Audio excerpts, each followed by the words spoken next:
সন্ত্রাস নৈরাজ্য ও হত্যার প্রতিবাদে ঢাকা বিশ্ববিদ্যালয়ের নীল দলের শিক্ষকরা ভিসি বরাবর স্মারকলিপি পেশ করেছেন। সেখান থেকে যুক্ত হচ্ছেন সহকর্মী শারমিন নীরা। নীরা, ভিসি বরাবর স্মারকলিপিতে কি কি বিষয় উল্লেখ করেছেন শিক্ষকরা? তাদের সাথে আলোচনায় উপাচার্য কি বললেন?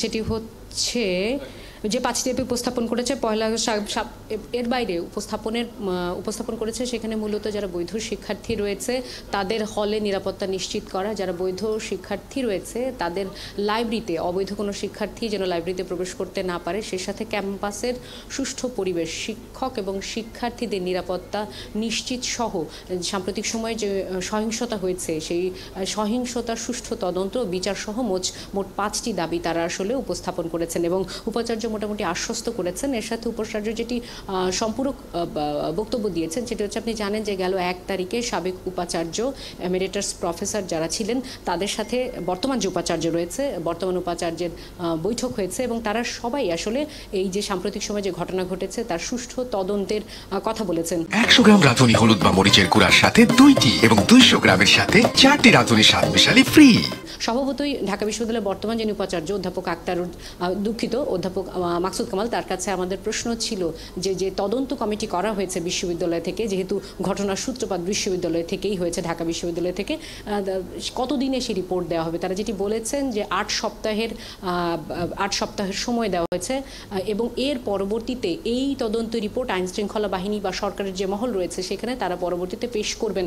পাশাপাশি সাম্প্রতিক সময়ে যে ঘটনাগুলি ঘটেছে সেখানে 3টি হলে 15ই জুলাই 3টি হলে পুলিশের প্রবেশের কথা উঠেছে। তিনি বলেছেন যে 3টি হলে শহীদুল্লাহ হল সহ SM হল, যে 3টি হলে পুলিশ এসেছে মূলত শিক্ষার্থীদের নিরাপত্তার জন্যই পুলিশকে আনা হয়েছিল, পুলিশ সেখানে গিয়ে কোনো রকম চড়াও হয়নি এমন বক্তব্য দিয়েছেন।